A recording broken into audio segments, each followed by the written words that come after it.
जय श्री कृष्णा। आपका मेरी चैनल में स्वागत है। सनातन धर्म में शनि अमावस्या तिथि का बेहद खास महत्व होता है।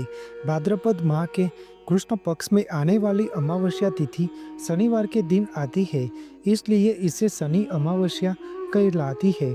भाद्रपद माह के कृष्ण पक्ष की अमावस्या तिथि 22 अगस्त 2025 यानी कि शुक्रवार के दिन सुबह 11:55 से प्रारंभ होता है और इस तिथि का समापन 23 अगस्त 2025 यानी कि शनिवार की सुबह के समय 11:35 पर होगा।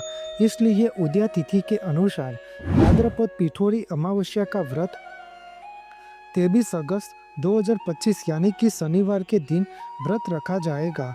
इस बार शनि अमावस्या का व्रत करने से व्यक्ति को उनके सारे पापों से मुक्ति मिलती है।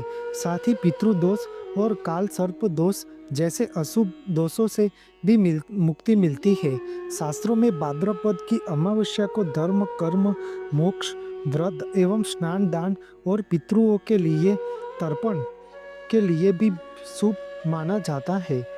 अमावस्या की तिथि पितरों को मोक्ष दिलाने वाली होती है।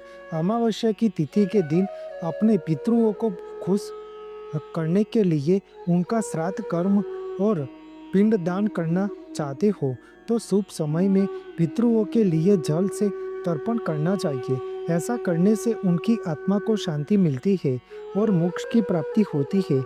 यह शनि अमावस्या बहुत फलदायी मानी जाती है, इसलिए सौभाग्यवती स्त्रियों को शनि अमावस्या का व्रत जरूर करना चाहिए। शनि अमावस्या के दिन भगवान शिव एवं माता पार्वती और भगवान विष्णु जी की विधि विधान से पूजा अर्चना करनी चाहिए।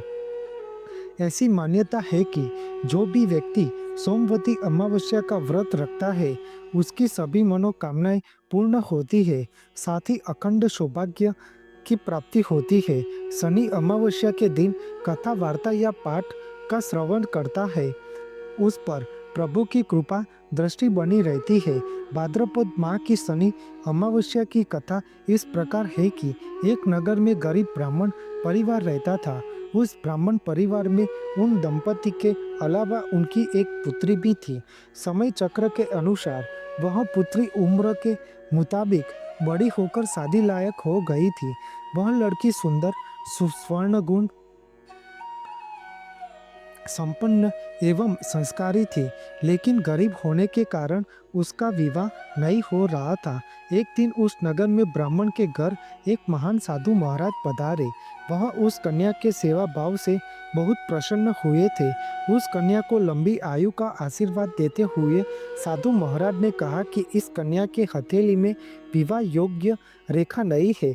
तब ब्राह्मण दंपति ने साधु महाराज से उसका उपाय पूछा कि कन्या ऐसा क्या करे कि उसके हाथ में विवाह का योग बन जाए। साधु महाराज ने कुछ देर तक विचार करने के बाद अपनी अंतर्दृष्टि से ध्यान करके बताया कि कुछ दूरी पर एक गांव है, उसमें सोना नाम की दोबिन जाति की एक महिला है।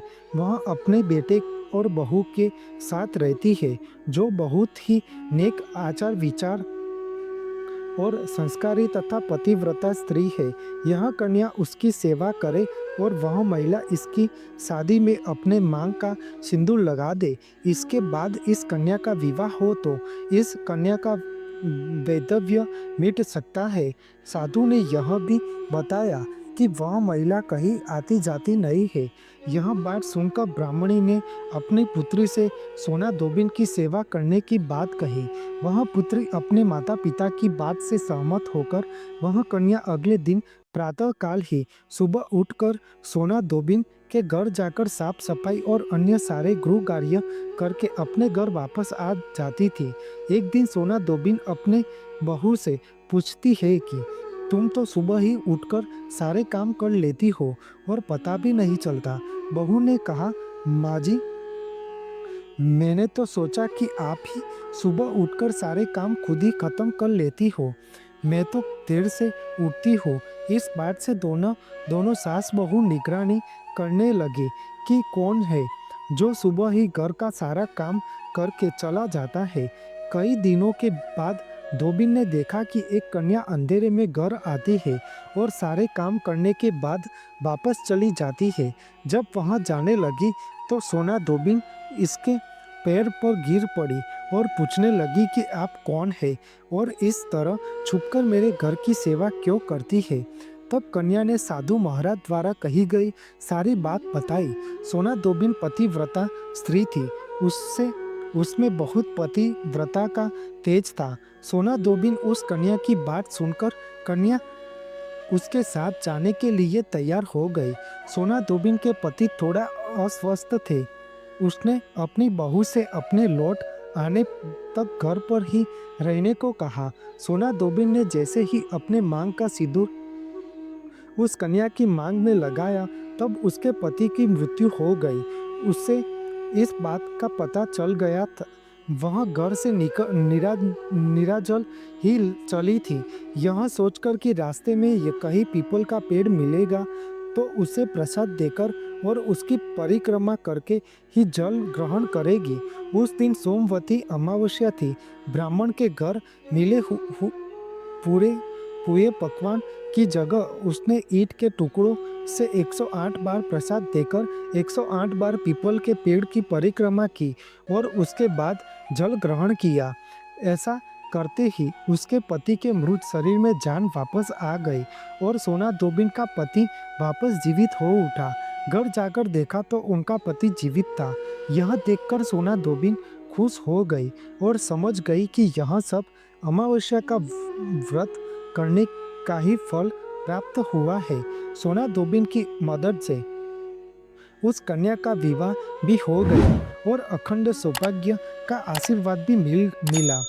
इसलिए अमावस्या का व्रत स्त्रियां करती है तो भगवान शिव और माता पार्वती प्रसन्न होकर उन्हें अखंड सौभाग्यवती का आशीर्वाद देते हैं और उनकी हर मनोकामना पूर्ण होती है। इसलिए अमावस्या की तिथि का महत्व बेहद खास माना जाता है।